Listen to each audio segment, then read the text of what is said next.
KBS 열린 토론.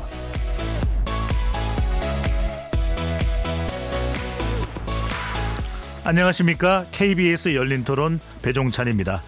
최근 정치권과 경제계에서 뜨거운 논쟁이 불붙었습니다. 민주당을 중심으로 야권에서 추진하고 있는 상법 개정안이 그 대상인데요. 기업 이사의 충실 의무 대상을 회사에서 전체 주주로 확대하는 내용을 골자로 하는 상법 개정안이 기업 경쟁력을 약화시키고 투기 자본의 먹튀를 조장한다며 재계의 반발을 사고 있습니다. 과연 상법 개정안이 소액 주주의 권익을 강화하는 법안으로 자리 잡을 수 있을까요? 아니면 경제계의 우려처럼 기업 경영을 불안하게 만들까요? 오늘은 상법 개정안의 주요 쟁점 짚어보고 이 법안이 한국 증시 저평가라는 우리 경제 고질적 문제를 해결할 수 있는 근본적인 대안이 될 수 있을지 논의해 보겠습니다. KBS 열린 토론 지금부터 시작합니다.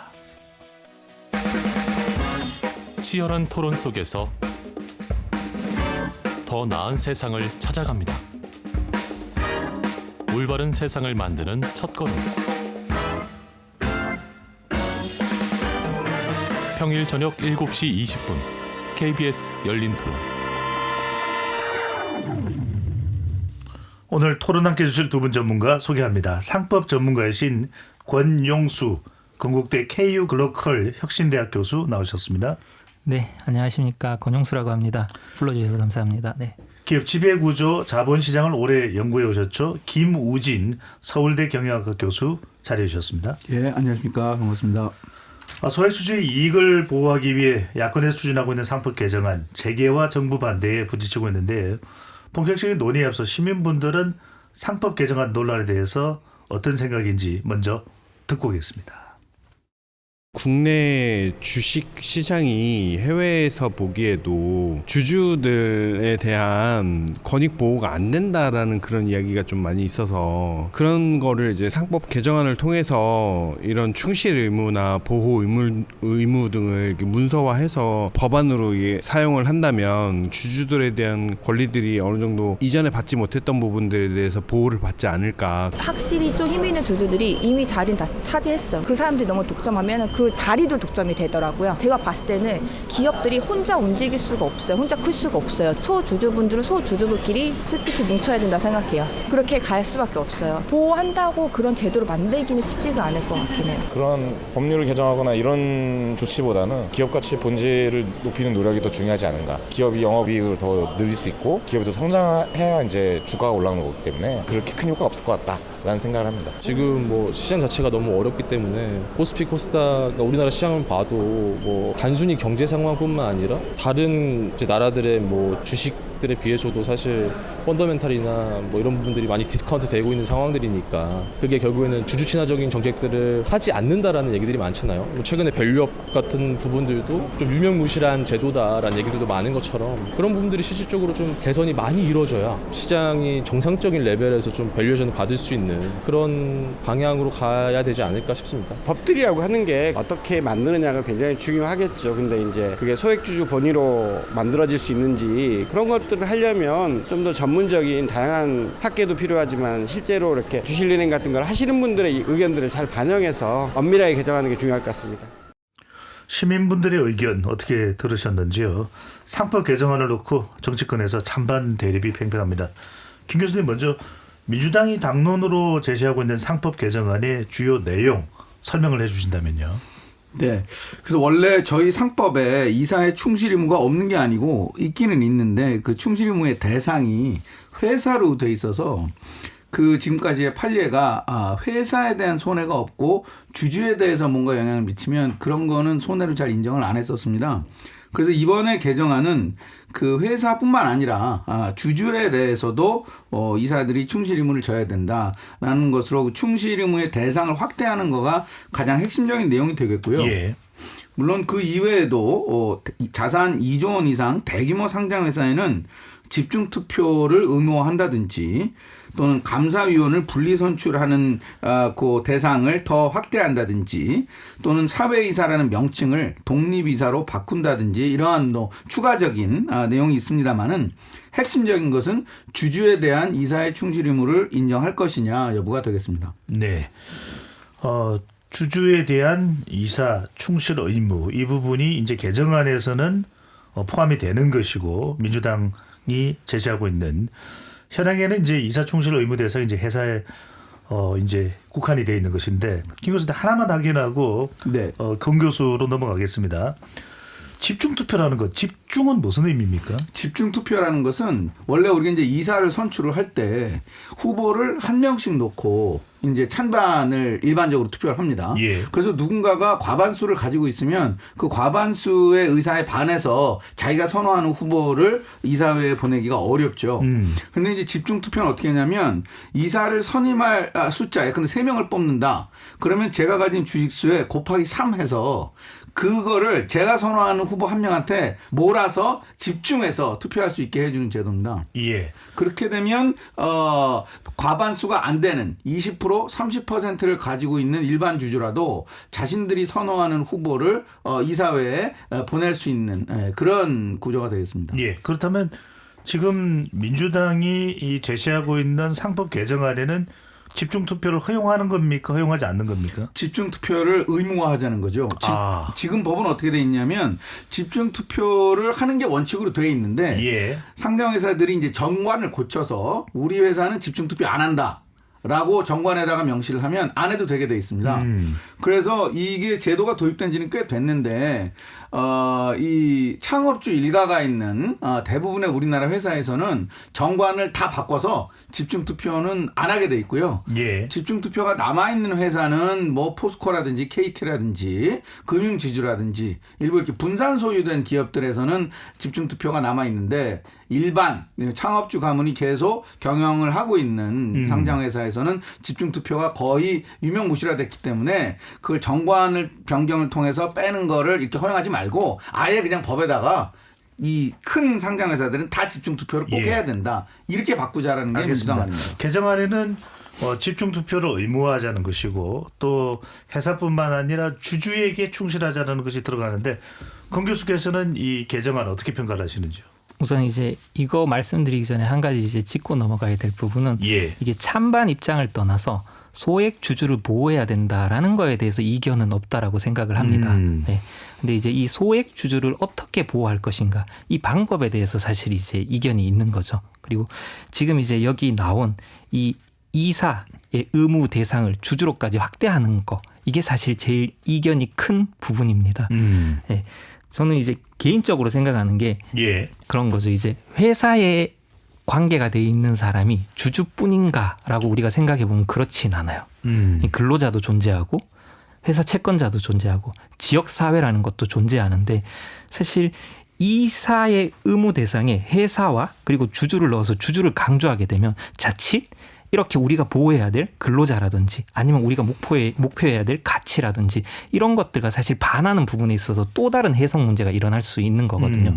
그래서 아까 전에 이제 김혜진 교수님께서도 잠깐 말씀해 주셨지만 사실 이거는 승리를 위해서는 지금 저희와 같은 법칙에서 해석론을 통해서 해결하는 면이 있는데 이걸 또 판례가 또 그걸 받아주는 면도 있습니다. 근데 우리나라는 사실 대부분 문제는 판례가 아직 이걸 받아주지 않는 문제가 있거든요. 그래서 이거 법으로 푸는 것이 사실 뭔가 조금 리스크가 적을지 아니면 이런 해석론과 판례 발전을 시켜서 푸는 게 조금 더 리스크가 적을지 이런 것들은 사실 신중하게 해봐야 될 문제라고 생각을 합니다. 그런 관점에서는 이 이사의 충실 의무 대상을 확대하는 이 입법에 대해서는 좀 신중히 하고 있지 않나라는 생각을 하고 있습니다. 하지만 개정안은 안에서 이제 전체적으로 그 권리를 확대하는 방향에 대해서는 공감을 하시는 거죠.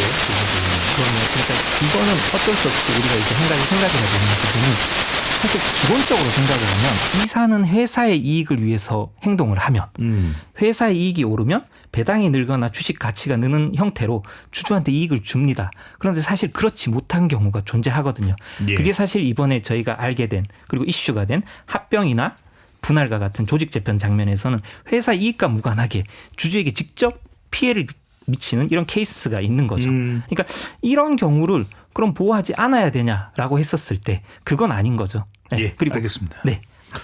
김 교수님은 이번 개정안에 대해서는 어떻게 평가를 하시는지요? 예, 저희가 이 상법 개정을 해야 되는 근본적인 이유는 뭐냐면 이제 올해 자본시장에서 있었던 좀 퇴행적인 사건들 중에 두 가지를 꼽으라면 이제 두산에서 시도했던 그 구조 개편이 있었고, 그 다음에 이제 고려아연에서 자사주는 고가로 매입을 하고 바로 이어서 신주 발행을 저가화하는 이런 일들이 있었는데요. 이 두 가지 건 모두 대해서 금융감독원이 직접적으로 개입을 해가지고 네. 이것들을 저지를 했습니다. 사실 이제 투자자 입장에서는 저지가 됐다는 측면에서는 뭐 다행스럽긴 하지만 이러한 식의 개입은 또 다른 관치 논란을 야기할 수도 있고, 이거를 감독원이 매번 이런 건수들에 다 개입할 수도 없는 것이고, 그래서 이거를 일반적인 조항을 만들어서 감독원이 매번 개입하지 않더라도 이사회가 알아서 그런 의사결정을 사전에 하지 않도록 방지를 하자라는 것이 이번 상법 개정의 기본적인 취지라고 보겠습니다. 예. 그럼 교수님, 제가 이해하기로는 이제 두 분 교수님께서 이해하시는 건 또 이제 학문적인 차원, 이론적 차원이 있습니다만, 개정안은 좀 소액 주주의 권한을 강화한 것처럼 저에게는 인식이 되고, 이 안을 봤을 때는 또 기존의 이 상법은 주로 이제 경영진 쪽의 이 권한을 좀 더 그대로 유지하는 쪽으로 판단이 되는데, 이 개정안에 대해서 그래서 기업 입장에서는 경영 리스크를 떠안는 법이다 이렇게 반발을 하고 있네요. 그 부분은 어떻게 보시는지요? 사실 뭐 경영계 입장에서는 네. 지금 말하는 것처럼 이렇게 생각해야 될 부분은 아닌 것 같아요. 그러니까 이제 먼저 우리가 하나씩 좀 생각을 해 본다고 가정을 하면, 어쨌거나 이사가 행동을 하는 데 있어서 가장 중요한 건 하나의 기준만을 제시하는 게 좋습니다. 그래야 그 기준에 따르지 않았을 때 우리는 이 기준에 따르지 않았으니까 너에게 책임을 물을게 라는 게 말하기가 편한 거죠. 근데 그 기준을 사실 여러 개 제시하는 순간부터 사실 이사의 경영 판단하는 것 자체가 조금 어려워질 수 있다라는 부분들을 사실 우린 조금 한번 생각을 해봐야 될 것 같고요. 예. 그다음 두 번째는 앞에도 말씀드렸지만 소액주주를 보호하는 문제는 당연히 중요한 거죠. 네. 그런데 그러면 제가 반대로 한번 물어볼게요. 회사가 먼 훗날에 성공을 하기 위해서 근로자를 위해서 뭔가를 과감한 행동을 해요. 아니면 사실 우리가 흔히 얘기하고 있는 지금 기후위기 때문에 탄소중립을 가야 된다는데, 이거는 사실 비용적인 혁신을 하겠거든요. 이거는 사실 어떤 관점에서는 주주들한테는 무조건 수익을 줄 수 없고 윈윈일 수밖에 없고, 이런 행동을 우리는 하면 안 되는 행동을 해야 되는 거예요. 그러니까 사회적으로 예비되는 행위들부터 시작해서 기업들이 뭔가 하는 행위에 많은 제약을 줄 수 있다라는 거죠. 그러니까 이건 사실 여러 면에서 경영 판단이 위축될 수 있는 우려가 있다고 생각을 합니다. 네. 교수님, 조금 제가 이 확인을 위해서 여기 이사 충실 의무 대상에 네. 권 교수께 여쭤보겠습니다. 이 회사가 들어가는 게 이 회사에는 경영진뿐만 아니라 근로자, 노동자 이런 쪽이 다 포함이 된 겁니까? 일단 지금 회사 관련해서 이제 우리가 하나 그냥 잘못 알고 있는 걸 제가 좀 말씀을 드리면요. 예. 회사에서 말하는 영리성은 우리가 일반적으로 알고 있는 영리성이랑 조금 다릅니다. 그러니까 회사의 영리성은 회사가 대외적 사업을 활동을 해서 이익을 추구하는 거에 그치는 게 아니고요. 이게 우리가 일반적으로 아는 영리성인 거죠. 그거를 구성원인 주주에게 분배하는 것까지 영리성이라고 합니다. 그래서 이제 다른 뭐 일본이라든지 이런 국가에서는 요 포인트를 주목하기 때문에 회사의 이익 안에는 당연히 주주의 이익을 크게 하는 게 포함되어 있다라고 얘기를 하는 거고요. 예. 네. 그다음에 제가 왜 자꾸 근로자 얘기를 이런 걸 하냐면요. 이제 회사의 이익이라는 걸 예전에는 좀 단기적 관점에서 봤지만 요즘은 사실 중장기적에서 관점에서 보는 걸로 시선이 변해지고 있죠. 그리고 ESG 경영도 그런 흐름 속에서 사실 받아들여지는 겁니다. 그러니까 회사의 이익이라는 건 담을 수 있는 그릇이 굉장히 많은 거죠. 예. 그러니까 회사가 지속적으로 가기 위해서 담을 수 있는 게 여러 개 많아지는데, 이제 거기에 주주가 붙음으로써 사실 불필요한 저는 오해가 일어날 수 있다는 생각이 사실 좀 강해요. 알겠습니다. 김 교수님, 아까 이제 설명해 주실 때 이제 제가 이해한 바는 우리 청취자분들이 이해하는 정도도 중요할 텐데, 개정안 이전의 현행은 주로 이제 회사에 집중되어 있는 이사의 충실 의무가 주주로까지 확대되니까 좀 더 범위가 확대된다. 개정안은 이렇게 해석을 하고 있는데, 주주에 대한 부분까지 이사 충실 의무가 있게 된다면 좀 과거의 어떤 경영 사례나 이런 부분에 좀 영향을 줬을 그런 사례들이 있을까요? 예.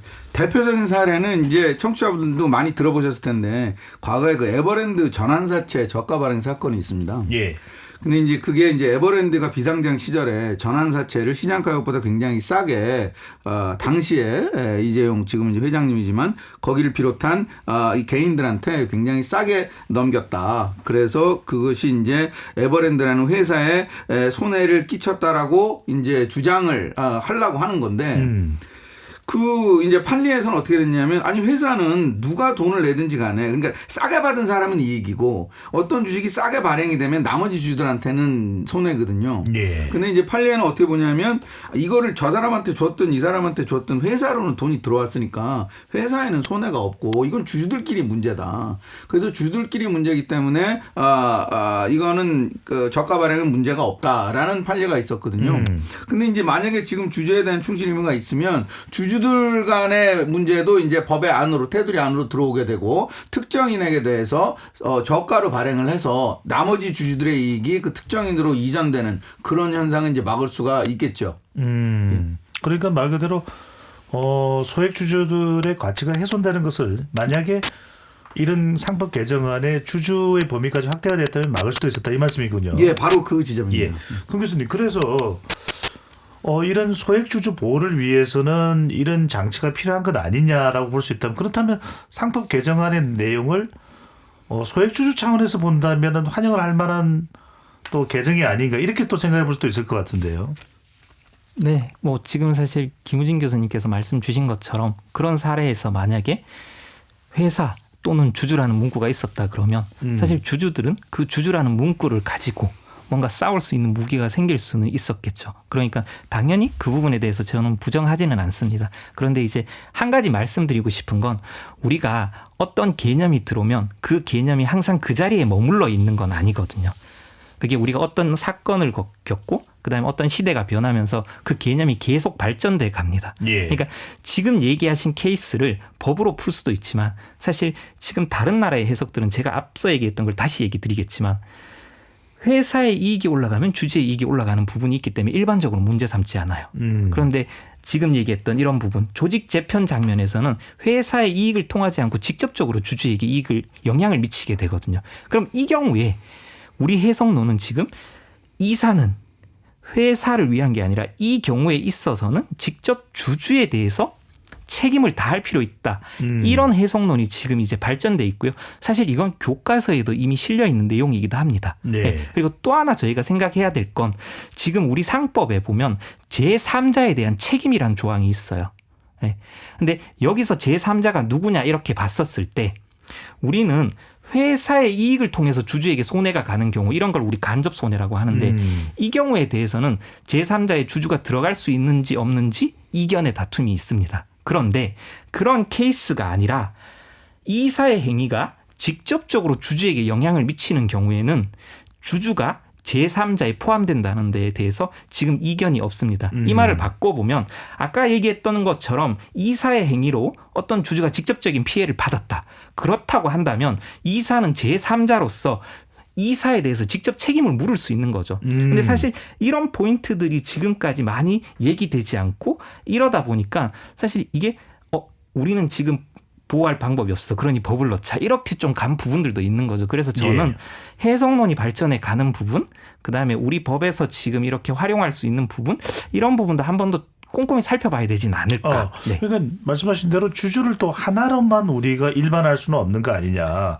그러니까 뭐 주주라도 가지고 있는 주식 보유수도 다를 수 있을 테고 주주가 또 설정하고 있는 어떤 방향 자체도 다 개개인별로 다를 수 있을 것 같은데 이런 데서 발생할 수 있는 문제도 또 있을 수도 있겠네요, 교수님. 그렇죠. 제가 이걸 뭐 맞는 얘기인지 모르겠지만 예. 저희 부모님이 농사를 지으셨어요. 예전에 이제 사과를 파는 장면이 와야 되거든요. 그러면 이제 그런 장면에서 그럴 수 있을 것 같아요. 어떤 입장에서 보면 지금 시세가 10,000원이면 나는 반드시 10,000원을 받고 팔아야 돼 라고 하는 사람도 있겠지만 사실 이걸 한꺼번에 다 사간다라고 하면 나는 그걸 파네 마네 이런 데 마음 졸이지 않아도 되고 보관비도 없어지고 하니 나는 그냥 9,500원에 팔아도 돼 라고 하는 사람도 있을 거예요. 그리고 올해 나는 손해를 봐도 내년에 뭔가를 위해서 포기할 수도 있을 거란 말이죠. 그러니까 사람마다 이해관계가 너무나도 다릅니다. 네. 그래서 사실 제가 얼마 전에 기사를 보다 보니까 뭐 이런 기사가 있던데 사실 이런 것도 한번 진짜 생각해 볼 여지가 있지 않을까라는 건데 그 기사 내용이 그렇더라고요. 그러니까 약탈적인 뭔가 행동주의 펀드가 시장에서 주식을 조금씩 사가지고 어느 순간 나타나서 이제 대주주에 대해서 경영권을 내달라고 했었을 때 그럼 이사는 어떻게 행동해야 되냐. 이사 입장에서 봤을 땐 거기도 주주고 기존의 주주도 주주일 텐데 그러면 결국 이사가 할 수 있는 건 없지 않을까. 차라리 사임하는 게 낫지 않을까. 아니 뭐 이런 예들도 사실 좀 떠오르긴 하네요. 질문을 받으면서. 김 교수님 이게 현실화될 수도 있습니다. 방금 전에 말씀하셨던 대로 주주도 다 같은 주주가 아니다. 그래서 일종의 역으로 나중에는 회사를 뭐 또 도리어 집어삼킬 수 있는 행정주의 펀드나 해외 펀드의 경영권 침탈로 이어질 수도 있는 거 아니냐. 또는 이사에 대한 배임죄 고발이나 손해배상 소송도 있으니까 각각 주주도 같은 주주가 아닐 수 있다. 이 부분은 어떻게 보시는지요?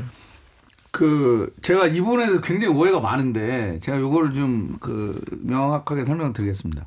지금 이 주주에 대한 충실 의무를 한다고 그래서 모든 주주가 내 이익을 보호해줘라고 해서 소송할 수 있는 게 아닙니다. 그게 아니고 심지어 야 회사가 너 투자하지 말고 나한테 배당 더 줘.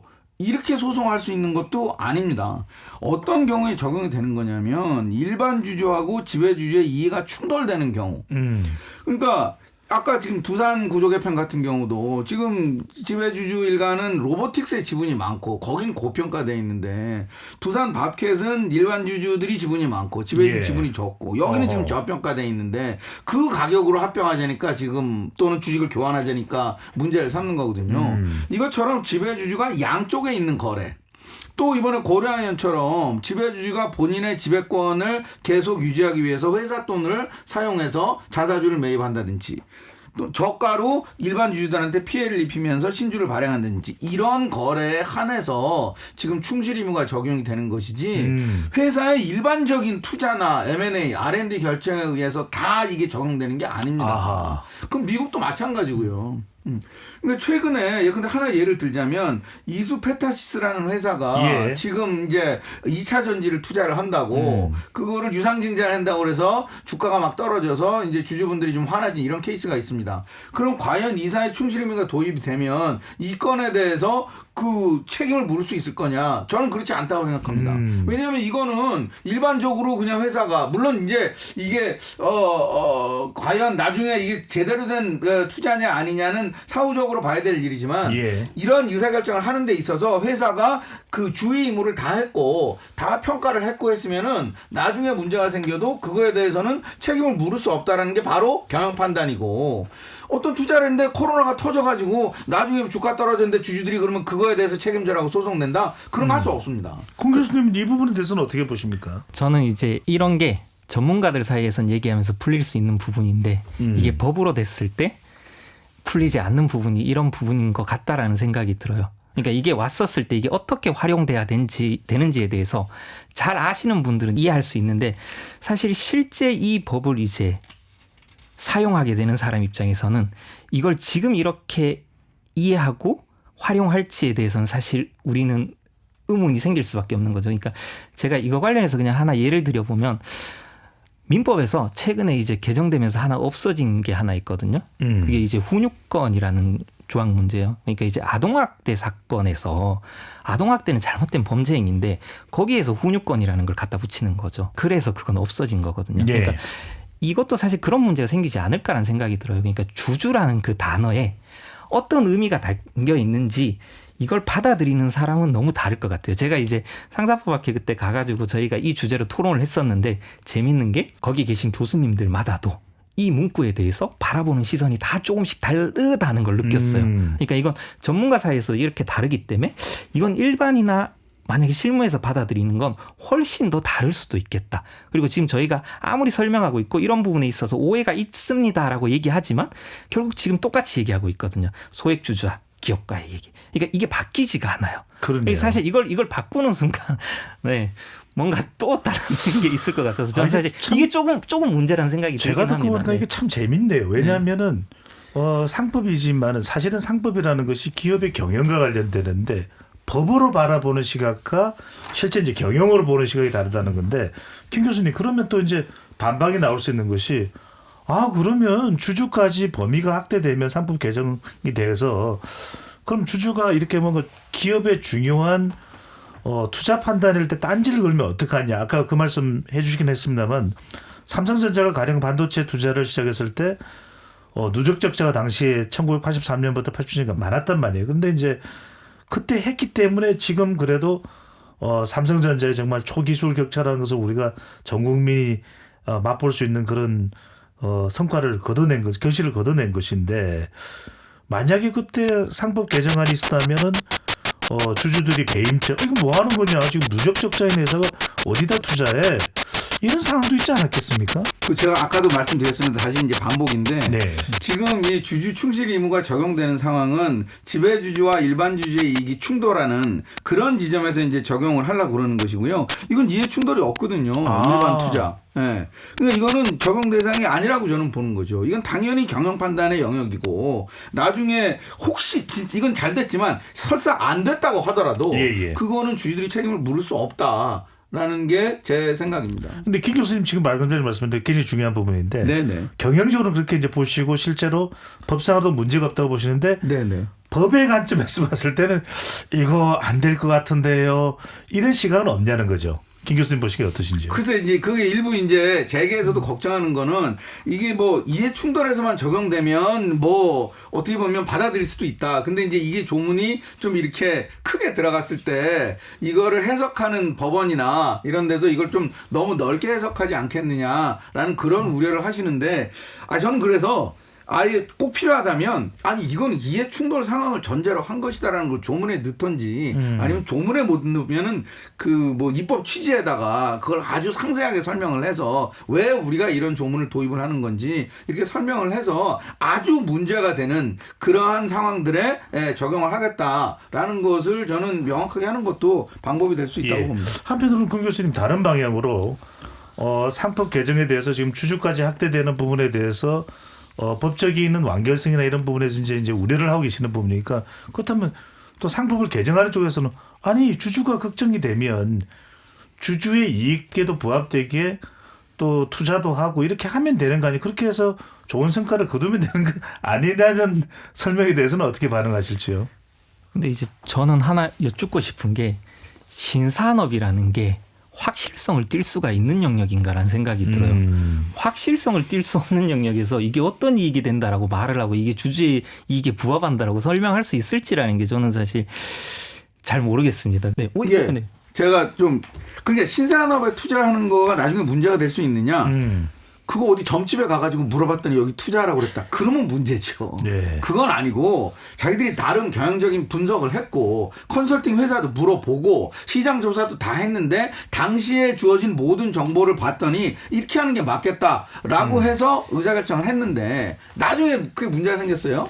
그거를 시비 걸지 말자라는 게 경영 판단의 원칙입니다. 예. 그거는 당연히 이번 상법 개정 이게도 다 포괄이 되는 거고 인정이 되는 거죠. 네. 너무 걱정 안 하셨으면 좋겠습니다. 우리 청취자분들께서 지금 아주 흥미 가지고 또 관심 있게 듣고 계실 텐데 조금 제가 추가 설명을 중간에 한번 다시 드리면 국회에 지금 상법 개정과 관련해서 찬반이 팽팽하게 맞서고 있습니다. 현행은 이사의 충실 의무 대상이 회사입니다. 회사인데 지금 민주당이 주도하고 있는 상법 개정안은 이사의 충실 의무 대상을 회사 그리고 주주로까지 확대를 하자 이 이야기를 하고 있습니다. 자, 김 교수님, 이제 해외 사례가 어떤지를 좀 이야기를 하면서 비교를 해보면 좋을 것 같은데, 김 교수님, 세계적인 추세는 어떻습니까? 이 이사 충실 의무 관련해서 미국이나 일본이나 또는 독일 같은 국가들은 주로 회사 쪽에 기준을 두고 있습니까? 아니면 주주까지 확대된 모델을 가지고 있습니까? 어떻습니까? 일단 사실 아까 전에 제가 얘기했던 건 우리나라의 해석론이기도 하지만 일본의 해석론하고도 거의 유사하고요. 독일은 사실 조금 더 좁게 회사로 보는 것 같더라고요. 그리고 미국은 좀 애매한 면은 있습니다. 그러니까 미국은 워낙 주도 많고 성격이 다르다 보니 저도 이제 그 학회나 이런 곳에서 이제 발표를 들으면서 공부를 해보면 너무 다양한 거죠. 근데 이제 하나 생각해야 될 건 미국 관련해서 제가 예전에 그냥 짧은 공부를 하거나 이렇게 했을 때부터 시작해서 거기는 일단 판례가 중요한 거기 때문에 법조문이 중요하진 않은 것 같아요. 그러니까 그리고 그거 관련해서 제가 이제 얘기 드리고 싶은 건 뭐 어떨 때 보면 미국의 판례가 이렇더라. 그러니까 이렇게 가야 된다 그러는데 사실은 그건 그 사실관계 하나씩 다 짚어봐야 된다라는 얘기들이 학회에서 계속 나왔었습니다. 그러니까 그 여러 가지 요건들이 다 충족됐기 때문에 그런 결론이 나온 거기 때문에 그걸 너무 섣부르게 얘기하는 건 좀 위험하다라는 얘기를 해서 일단 이 부분은 제가 제외를 하고요. 네. 그다음에 사실 저는 일본에서 공부를 했기 때문에 일본을 얘기한다 그러면 일본은 지금 우리나라랑 거의 같다고 보시면 됩니다. 현행의 네, 회사가 현행 회사법 우리 상법이랑 같다고 보시면 됩니다. 예. 그러니까 이사는 회사를 위해서 그 의무를 다해야 된다라는 형태의 구조를 가지고 있고요. 근데 이제 여기에서 회사의 이익이 뭐냐라는 걸 얘기했었을 때 아까 전에 얘기했던 회사는 영리법인이다. 그런데 그 영리성이 돈 버는 것뿐만 아니라 주주에게 나눠주는 것까지 포함한 영리다. 그렇기 때문에 해석론을 통해서 주주의 이익도 보호해야 된다라는 거고요. 그다음에 사실 이게 전통적인 이론이 있습니다. 그렇게 하는 거는 주주이익 극대화 원칙이라는 건데 사실 회사법의 영역에서 주주는 가장 후순위의 채권자입니다. 예. 그러니 결국 가장 마지막에 돈을 받는 사람의 이익을 높이면 당연히 그 앞의 이익도 자동적으로 확보될 수 있는 거거든요. 네. 그래서 사실 주주의 회사의 이익을 얘기하면서 주주의 이익도 얘기했죠. 근데 분명히 거기에는 오류도 있어요. 도산 국면으로 가면 사실 주주는 유한 책임을 지는 존재다 보니까 뭐 주주를 위한다 그러면 하이 리스크 하이 리턴을 해야 되는데 그렇게 되면 앞에 있는 채권자나 사회 뭔가 이익도 해할 수는 있죠. 근데 일반적으로 그런 게 됐던 거고요. 네. 그다음에 지금 사실 우리가 걱정하는 이 문제는 일본에서 그런 그 우리랑 똑같은 체제에서 어떻게 했었을까? 아까 전에 그 논리인 거죠. 그러니까 이사가 하는 행위가 회사를 통하지 않고 직접적으로 주주에게 영향을 미치는 케이스. 그 대표적인 케이스로 아까 얘기했던 조직 재편 그리고 공개 매수가 들어가는 거죠. 네. 네. 그런 곳에서는 이사가 직접 주주에게 책임을 져야 된다. 근데 이제 여기에서 하나 좀 이제 우리가 재밌게 봐야 될 건 그 논의 중에서도 교수님들 간에 이견이 있는 게 있어요. 그러니까 이견이 있는 포인트는 이건 거죠. 이사의 최선의 이익을 위해서 해야 되는지 그 미국에 우리가 흔히 얘기하는 그 레브론 의무처럼 이사에게 가장 유리한 가격으로 뭔가를 할 의무가 있는 건지 예.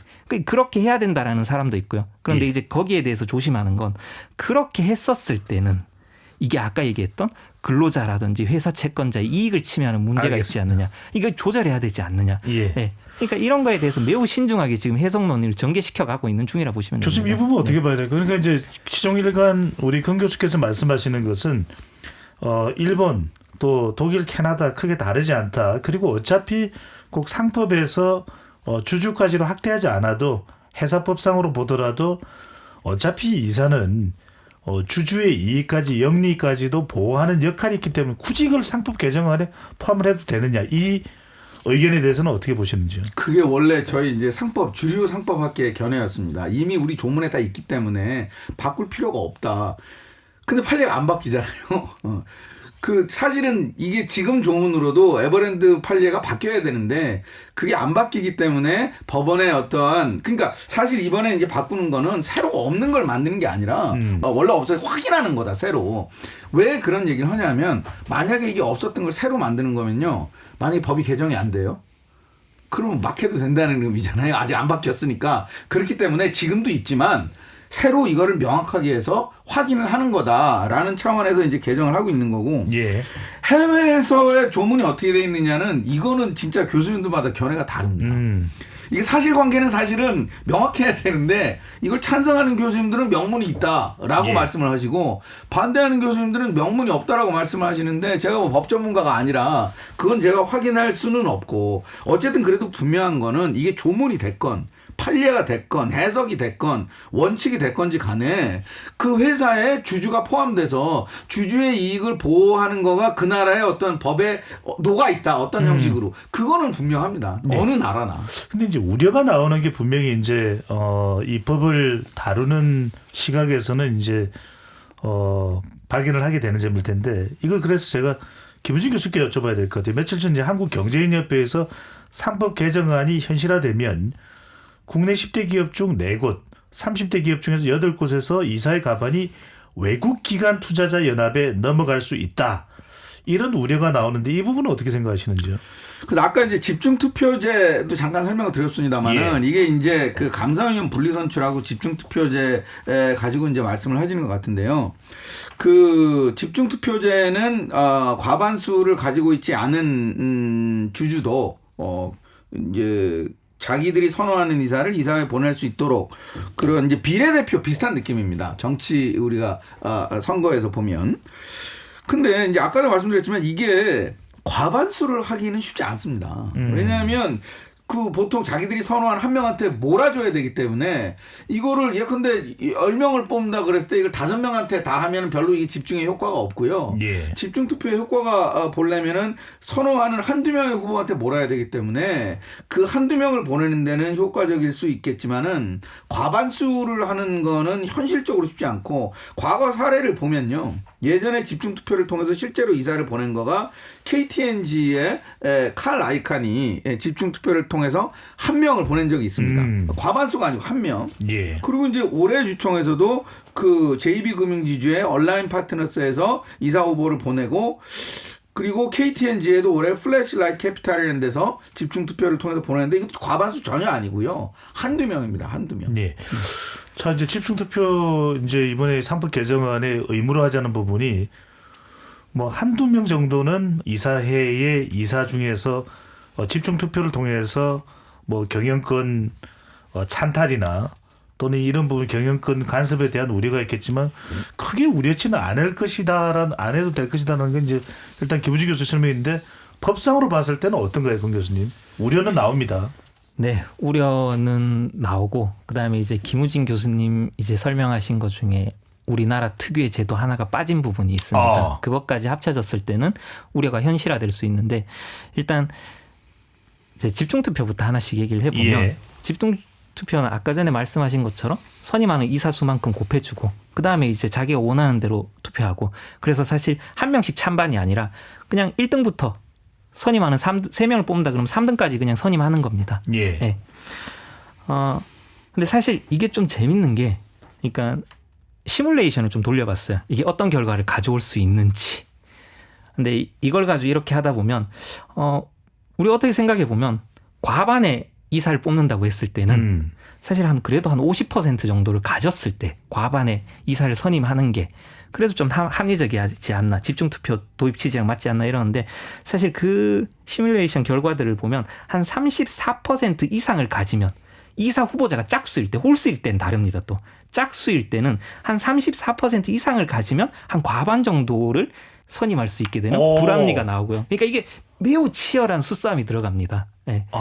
네. 그래서 그런 문제가 일단 하나 있고요. 그다음에 이제 여기서 우려되는 건 아까 전에 얘기했던 감사위원을 분리 선임하는 건데 예. 요 감사위원 분리 선임하는 거 관련해 가지고 이제 아까 얘기해서 하나 빠진 게 우리나라 법은 우리나라 특유의 사정을 고려해서 3% 룰이라는 제도를 두고 있어요. 이게 뭐냐면 내가 주식을 10% 가지고 있어도 감사를 선임하거나 감사위원이 선임되는 이사 관련해서 지금은 한 명이거든요. 그러니까 그 한 명을 선임하는 데 있어서는 3%밖에 의결권을 행사할 수가 없습니다. 네. 그러니까 사실 내가 많이 가지고 있다고 해서 내가 뽑을 수가 없어요. 감사 관련해서는.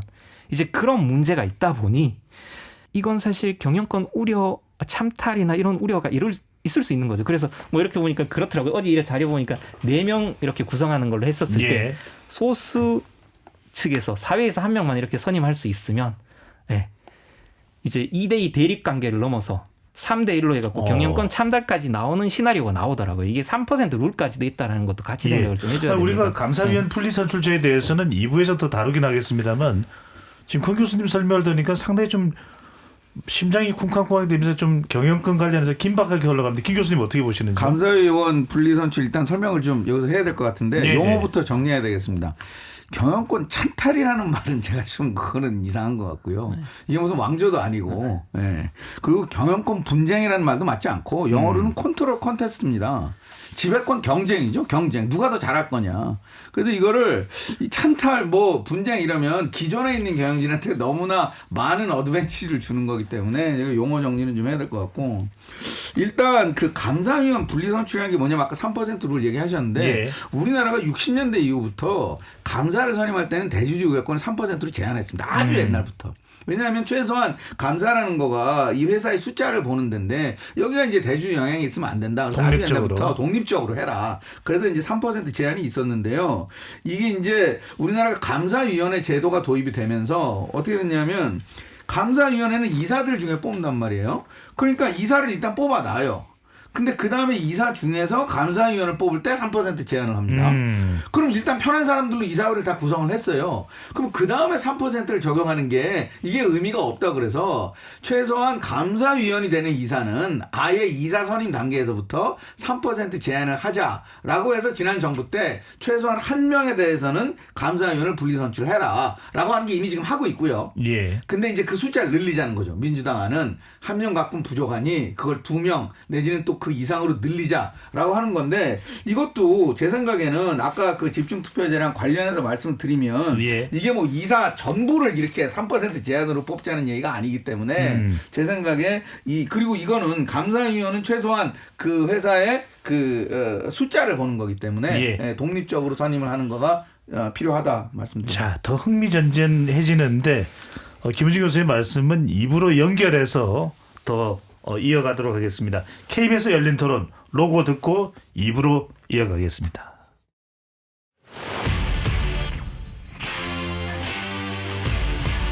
토론에 정답은 없습니다. 토론이 세상을 바꿀 수도 없습니다.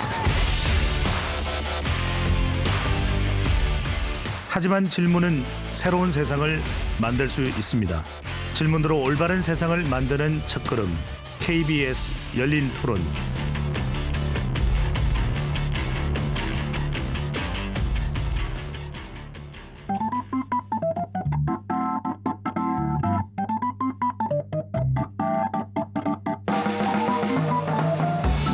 세상을 바꾸는 질문, 열린 토론이 시작합니다. KBS 열린 토론은 언제나 열려 있습니다. 단문 50원, 장문 100원의 유료 문자 샵 9730 그리고 KBS 어플리케이션 콩으로 여러분의 의견을 남겨주세요. KBS 열린 토론 2부 이어가겠습니다. 상법 개정안 논란, 소액주주 보호인가 아니면 경영 불안 가중인가 관련해서 토론하고 있습니다. 스튜디오에 김우진 서울대 경영학과 교수, 권용수 건국대 KU 글로컬 혁신대학 교수 두 분과 함께하고 있습니다.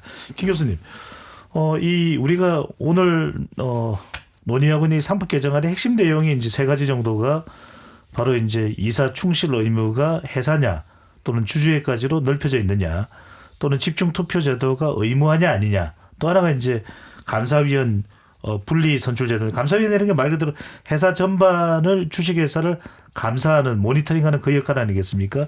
이 분리 선출 제도가 어떤 의미에서 민감한지 좀 쭉 쉽게 설명을 해 주시죠. 예. 원래 우리나라에는 감사위원회 제도가 없었습니다. 우리나라는 이제 독일법 시스템이기 때문에 감사가 있었거든요. 근데 그 감사를 선임할 때는 60년대 아주 초기부터 그 대주주의 의결권을 3%로 제한을 했었습니다. 감사라는 거는 회사의 전체적인 회계 사무를 보고 얼마나 투명한지 이런 걸 보는 거기 때문에 이 대주주로부터 독립적이어야 된다라는 생각을 아주 옛날부터 우리 법이 가지고 있었고요. 네. 그런데 이제 저희가 IMF를 거치면서 미국식 제도를 많이 도입을 하면서 감사위원회 제도가 생겼습니다. 그래서 큰 회사들, 자산 2조 원 이상 회사들은 감사 대신에 감사위원회를 하도록 지금 되어 있는데요.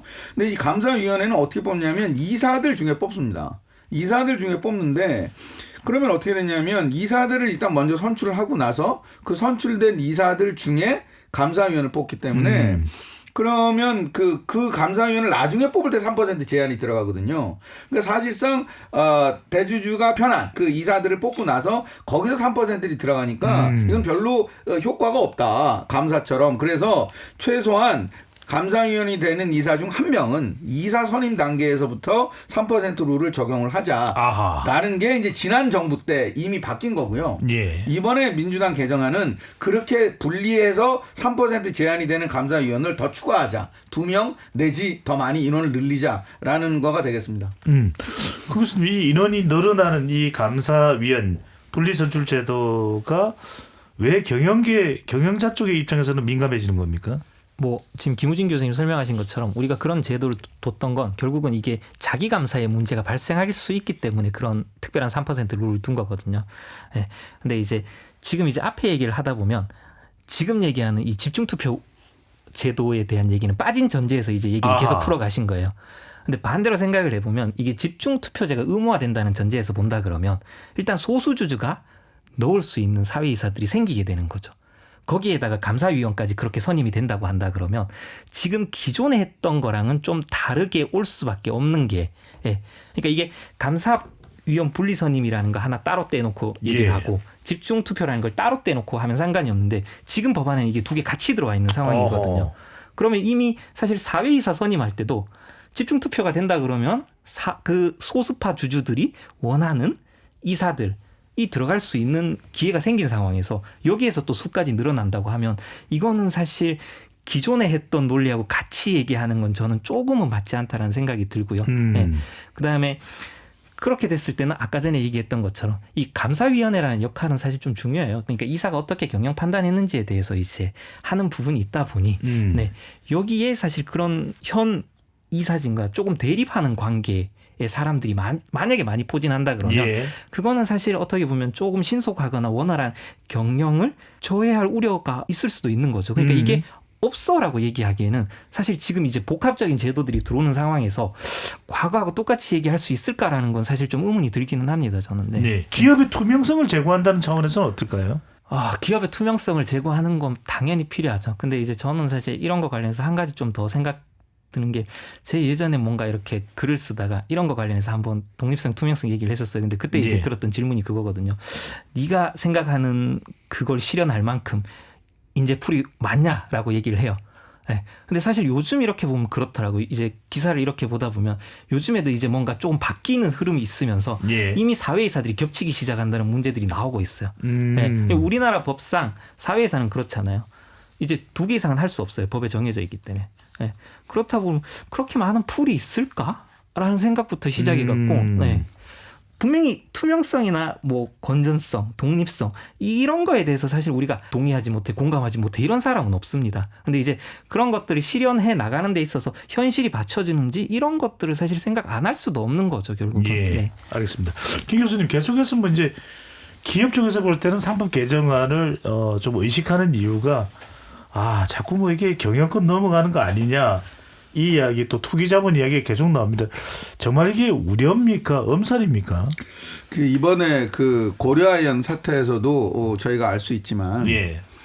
이게 MBK하고 영풍이 현실적으로 고려아연을 이렇게 대상 기업으로 할 수 있었던 이유는 거기 그러니까 2대 주주도 아니고 영풍이 최대 주주였죠. 그러니까 그 장 회장님 쪽이. 예. 그래서 그 정도로 1대 2대가 있지 않은 데서는 한국에서는 현실적으로 굉장히 어렵습니다. 대주주 지분이 워낙 많기 때문에. 예.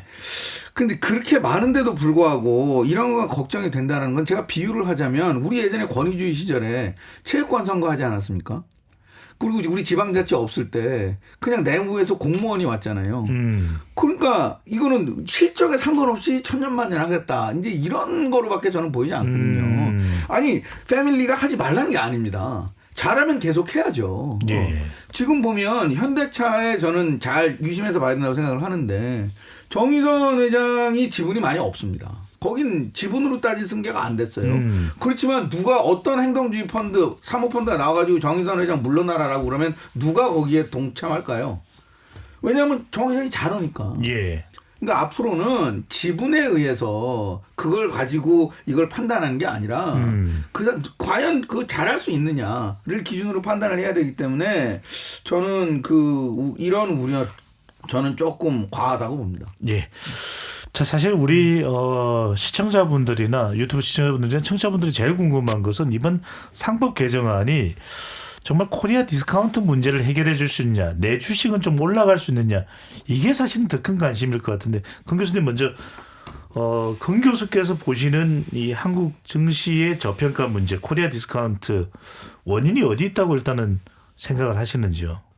사실 저는 이제 이런 질문 받으면 좀 난감한 것 같아요. 제 전공이나 제가 공부한 게 사실 이런 거에 대해서 평가하거나 말을 하기에는 교수님 개인적인 의견을 않거든요. 말씀해 주시면 그래서 되니까요. 네. 사실 제가 이런 거 관련해서 이제 다른 문헌들을 참고할 수밖에 없는데 예. 최근에 제가 이제 보니까 자본시장연구원에서 나온 이제 작년에 나온 거였습니다. 이제 거기에서 보니까 한 45개 국가 주요국의 상장사 대상으로 해갖고 이렇게 한국에 실제로 우리가 얘기하는 코리아 디스카운트라는 게 존재하는가에 대해서 이제 먼저 확인을 했었는데 근데 일단 그 보고서의 내용에 따르면 그래도 우리나라에서는 뭔가 현저한 수준의 코리아 디스카운트가 확인된다라는 얘기를 했었고 근데 이제 그거 관련해가지고 그럼 이게 원인이 뭔가에 대해서 얘기를 했었는데 우리가 지금 얘기하고 있는 이 기업 지배 구조 관련해서는 거기에서는 그렇게 적고 있어요. 이건 아무래도 설명력은 조금 약하다.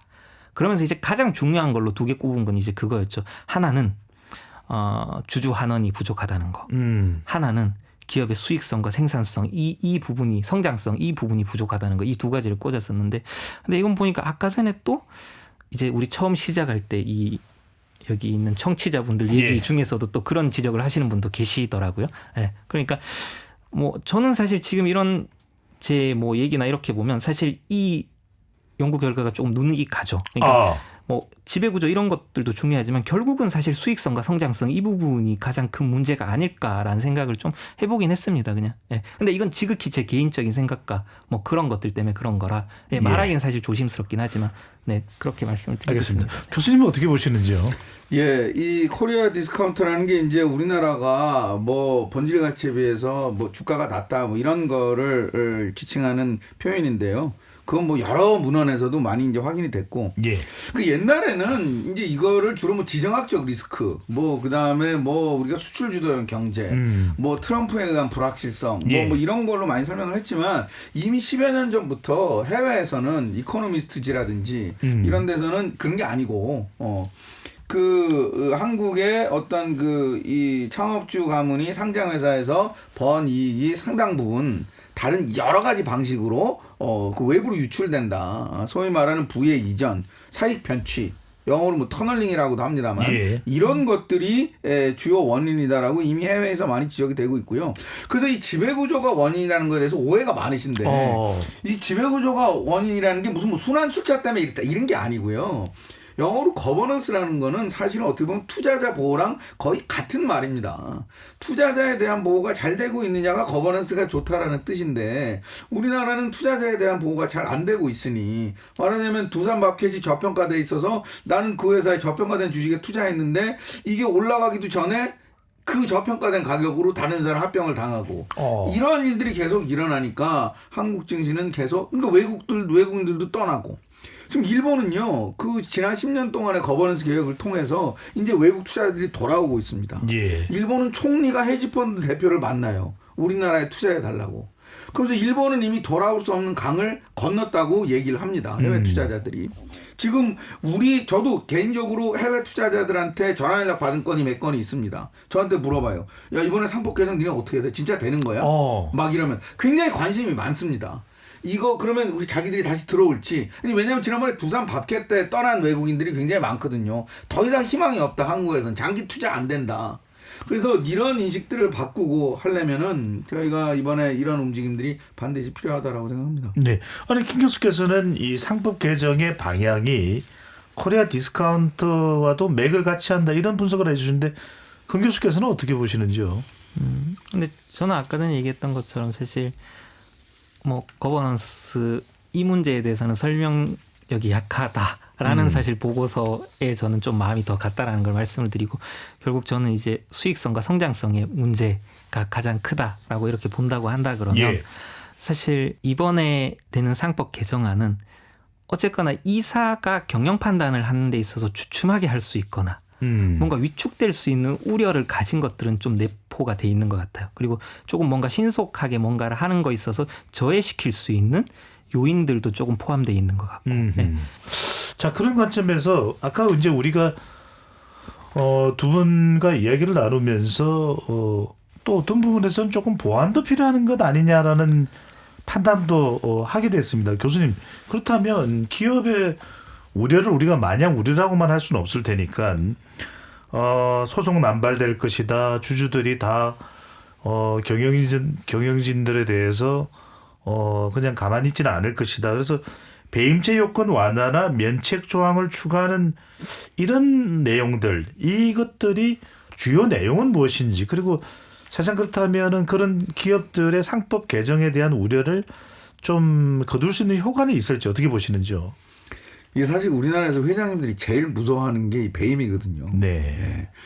민사적인 어떤 손해배상은 어차피 잘 안 되기 때문에 이 배임이 이제 제일 무서운데 이게 만약에 그 충실 의무의 대상이 주주에까지 확대가 되면 사실은 그럼 주주한테 의무를 너가 위반해가지고 주주한테 손해를 끼쳤다. 그러면 형사적으로 배임이 되거든요. 그래서 지금 민주당에서도 그런 경우에는 이게 경영 판단 사항인 경우에는 배임에서 제외를 하자라는 그러한 논의가 있는 걸로 알고 있고요. 저는 뭐 논리적으로는 말이 된다고 봅니다. 그리고 전 세계적으로 배임이 우리나라만큼 센데도 잘 없거든요. 근데 영미법에서는 배임이 아예 형사가 아닙니다. 감옥은 안 가요. 민사소송의 대상은 될지언정. 그래서 그 옛날에 그 위워크라고 문제가 생겼던 그 미국 회사 있는데 그거 완전히 한국 기준으로 보면 배임이거든요. 예. 근데 완전히 돌아다닙니다. 그 사람. 감옥 안 갑니다. 공유 네, 그거 했던데. 네네. 그 거의 사기인데 그 배임죄가 없어가지고 미국에는. 그래서 그 다음에 이제 독일이 우리랑 법이 비슷한데요. 그럼 거기도 배임이 있습니다. 근데 독일은 우리랑 다른 게 뭐냐면 예컨대 1인 기업이 있다. 제가 100% 주주예요, 이 회사에. 근데 그 회사 법인카드로 소주 사 먹었어요, 친구들이랑. 그러면 배임이 되냐 안 되냐? 내 회사인데. 독일에서는 배임이 안 됩니다. 어차피 내 돈이니까. 근데 한국에서는 그것도 배임이 됩니다. 굉장히 엄격합니다, 한국이. 그래서 배임을 너무 엄격하게 적용을 하기 때문에 한국에서 이거를 조금 완화시킬 필요가 있다라는 원칙적인 지적에는 저는 공감을 합니다. 그렇지만 그렇지만 한국이 지금 민사는 전혀 작동을 안 하고 있기 때문에 그 영미법에서 형사가 없다는 게 아무것도 없다는 게 아니고 민사를 세게 하거든요. 그러니까 우리나라도 이번에 상법 개정이라든지 이런 걸 통해서 민사가 어느 정도 글로벌 스탠더드에 도달이 된 다음에는 배임을 좀 완화시켜줄 필요도 있지 않나 그런 생각은 있습니다만 아직은 좀 이르다 그런 생각이 듭니다. 아직은 이르다라고 전제 조건을 달긴 했지만 김우진 교수의 의견에 대해서는 금 교수께서는 어떻게 보시는지 배임죄 완화 상당히 배임의 완화 이런 거에 대해서는 저도 사실 그냥 같은 생각이고요. 근데 이제 여기 관련해서 그냥 하나 이렇게 얘기하고 싶은 건 가끔씩 그런 얘기 하더라고요. 배임죄가 없어지면 소송 남발 문제가 해결된다 그런데 사실 그건 지금 얘기하신 것처럼 별개 문제거든요. 별개입니다. 네. 사실 이사회 충실 대상 확대나 이렇게 된다 그러면 민사소송이나 이런 거랑은 전혀 별개 문제라 그걸 같이 얘기하는 건 저는 좀 이상하다는 생각이 좀 들어서 그런 것들은 좀 바로잡을 필요가 있지 않나 생각합니다. 그러면은 과연 어떤 장치들이 좀 더 필요할까? 한편으로는 이 부분도 김 교수께 먼저 여쭙고 또 금 교수 의견 추가 듣겠습니다. 자, 그런데 또 이제 우려가 나오는 건 이런 겁니다. 그러니까 굳이 상법 개정까지 갈 필요가 있느냐? 소액주주 보호가 목적이라면 자본시장법 개정도 있지 않느냐. 이 부분은 어떻게 보십니까, 김 교수님? 지금 정부하고 여당에서는 자본시장법 개정 쪽을 많이 생각하시는 것 같은데 이게 뭐냐면 이제 상법은 모든 그 영리법인에 적용이 되는 거고요. 비상장, 뭐 개인회사, 법인이 말하면 다 적용이 되는데 자본시장법은 이제 상장회사. 우리 지금 코스닥과 코스피에 상장돼 있는 약 2,200개 정도 되는 우리 일반 주주들이 투자를 하고 할 수 있는 주식시장에서 주식 사고 팔 수 있는 이러한 회사들을 규율하는 특별법인데요. 그러니까 주로 문제가 되는 거는 일반 투자자니까 자본시장법을 개정해서 하면 어떠냐라는 이제 이런 취지인데 저는 뭐 기본적인 어프로치는 뭐 아주 틀렸다고 생각하지는 않습니다. 자본시장법 왜냐하면 상장 기업이 제일 중요하니까 지금 문제가 되는 것도 다 상장 기업이고. 그래서 자본시장법 개정을 통해서도 어느 정도는 할 수는 있지만 지금 얘기 나온 건 뭐냐면 자본시장법에 이거 일반 조항을 넣는 게 아니고 핀셋으로 하겠다. 그래서 뭐 합병이면 합병. 그래서 그 합병만 보자. 그러니까요. 뭐 이런 얘기거든요. 저는 이제 그거에는 반대합니다. 왜냐하면 지금 이게 합병에서 문제가 나온 것도 맞지만 그것만 한다 그러면 또 새로운 또 뭐를 이제 또 개발해서 나올 거거든요. 그래서 제 생각에는 자본시장법에 만약에 한다면 이 핀셋 방식으로 하면 안 되고 그 일반 조항을 자본시장법에 넣어야죠. 상장 회사의 이사는 상장 회사의 주주들한테 충실 의무를 진다는 방식의 일반적인 조항을 상법에 못 넣겠으면 자본시장법에 넣되 뭐 합병 이런 거 하나만 해가지고 세세하게 하는 거는 저는 효과가 없다고 봅니다. 사실 뭐냐면 지금 이제 합병에서 문제가 되는 게 그 이제 합병 비율을 할 때 지금 이제 주가로 하게 돼 있거든요. 상장 기업끼리 하는 거는. 근데 그게는 원래는 주주 보호하려고 만든 거였어요. 그 조항도 없을 때는 막 가치평가 해가지고 너무 이제 대주주 쪽에 유리하게 하다 보니까 야 최소한 상장회사는 주가가 있으니까 주가로 해라. 이렇게 된 게 원래 도입 취지인데 시간이 지나면서 알겠습니다. 그게 이제 면죄부가 돼버렸군요. 예. 조금 김우진 교수는 자본시장법으로 가는 것에 대해서 뭐 핀셋 관련된 조치에 대해서도 마땅하지 않다라는 좀 물론 이제 어떤 조건이 주어지느냐에 따라 다르겠습니다만 자본시장법을 보면은 물적 분할, 합병 등 특수 상황 발생 시에 주주 보호 방안 도입, 상장 계열사 간 합병 비율 결정 시 현행 주가 기준 대신 외부 평가에 따른 실질 가치 반영. 이게 이제 아까 두산 밥켓이나 이런 쪽과도 연관이 될 텐데 이 부분은 어떻게 보시는지. 권 교수께서는 자본시장법 개정만으로도 어느 정도 상법 개정의 효과는 노릴 수 있는 것 아니냐는 분석에 대해서는요. 그러니까 저는 사실 처음부터 입장이 달랐기 때문에요. 그러니까 사실 지금 가지고 있는 현행 상법 해석론을 통해서 그리고 그걸 사실 판례가 받아주기만 한다 그러면 지금 우리가 우려하고 지금 논의하고 있는 이 문제 상당 부분은 해결될 거라고 저는 생각하는 입장이기 때문이고요. 그리고 사실 저는 그런 생각도 들어요. 옆에 있는 일본이나 이런 데가 하는데 우리가 못한다, 저는 그런 생각은 안 해요. 사실 해석론이나 판례로 대응할 수 있다라는 생각이 드는데, 근데 그렇게 해나가는 데 있어서 사실 지금 나오는 문제들이 계속 있는 거죠. 우리 그렇게 하고 있지만 아직까지 판례가 변하지 않잖아. 아직까지 뭔가 지금 확실하게 우리 합의된 게 없잖아. 그럼 이런 문제들은 계속 생길 건데, 그럼 사실 이 논의대로 가면서 해결하는데 그런 우려가 심하다 그러면 그 부분에 대해서 저는 지금 얘기하는 것처럼 핀셋처럼 들어서 물적 분할이라든지 합병이라든지 이런 거에 대해서 아주 좀 딱딱 집어서 이렇게 하는 것들은 효과가 좀 있지 않을까라는 저는 생각은 하고 있습니다. 예. 네. 자, 이 부분은 뭐 이제 두 분 다 이제 전제 요건이 일단 다르면 또 다른 해석도 가능한 부분이기 때문에. 자, 또 하나가 이 바로 모건 스탠리 캐피털 인터내셔널 MSCI 지수로 많이 알려지만 우리 여전히 신흥국 지수입니다. 아직 선진국 지수가 아닙니다.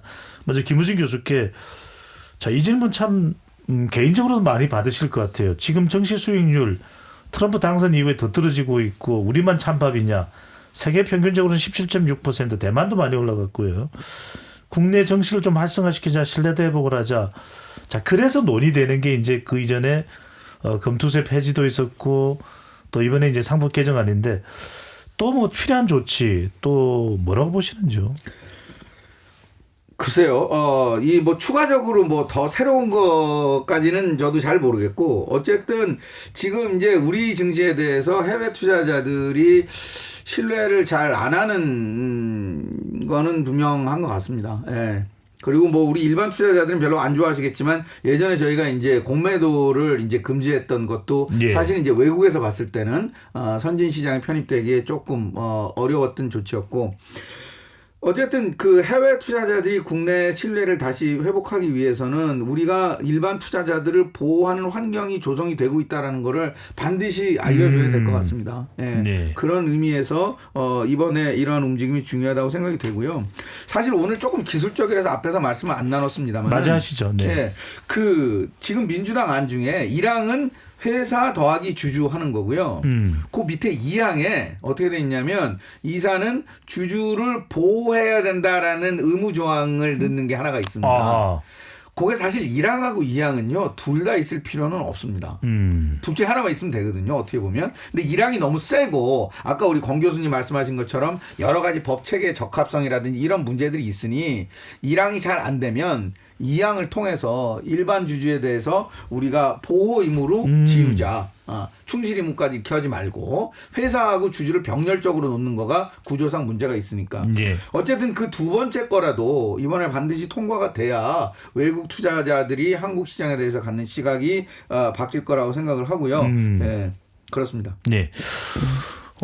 김우진 교수 말씀에 주목을 해보면 이런 가버넌스, 이 소액 투자자들이 됐던 전반적인 주주에 대한 이 이익을 더 강조하는 쪽이 되면 외국인 투자자들도 상당히 긍정적인 시그널을 또 보내게 될 것이라는 그런 분석해 주셨는데, KBS 열린 토론 상법 개정안 찬반 팽팽하게 맞서 있는 내용에 대해서 토론을 하고 있습니다. 이제 두 분의 마무리 발언을 들어야 될 시간이 됐는데요.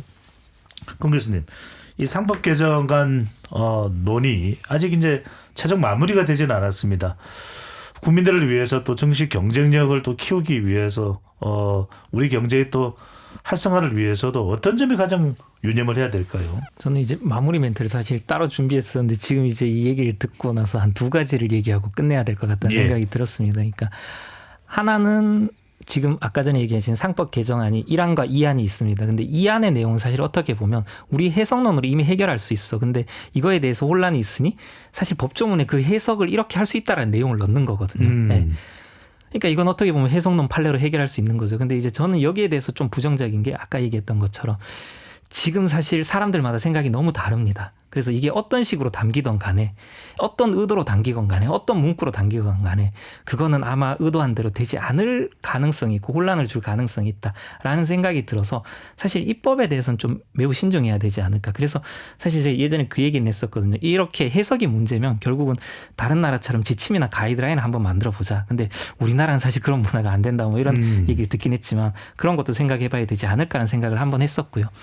그다음에 이제 또 하나 뭔가 추가 관련해서 얘기하는 건 저는 아까 전에 이제 그 코리아 디스카운트 관련해서 이렇게 거버넌스나 투자자 보호 문제 이것도 저는 매우 중요한 거기 때문에 이건 계속 관심 가지고 가야 됩니다. 그런데 또 하나 우리 그 지적했던 수익성이라든지 성장성 이 부분도 사실 신경을 써야 되거든요. 예. 그러니까 일본이 아까 교수님께서 얘기해 주셨지만 그렇게 커오는 과정에 보면 되게 재밌는 단어들이 있었어요. 2014년 고무렵 해가지고 보면 그 일본의 그 정책을 뒷받침했던 이토 리포트에 거기에 ROE라는 개념, 예. 8% 그런 게 박강을 받았던 것처럼 뭔가 사실 수익성과 성장성에 맞춘 것들도 좀 해야 되지 않을까. 그렇다 그러면 사실 이사가 경영이 위축되면 그렇게 할 수 없거든요. 이사가 조금 공격적인 경영을 할 수 있도록 해야 되니 그런 관점에서는 사실 알겠습니다. 우리 성과 연동형 보수라든지 이사 책임을 경감하는 문제 이런 것도 한번 고민해 볼 필요가 있지 않나라는 생각을 예. 합니다. 네. 김 교수님, 상법 개정안 논의에서 가장 중요하게 봐야 될 부분 뭘까요? 네.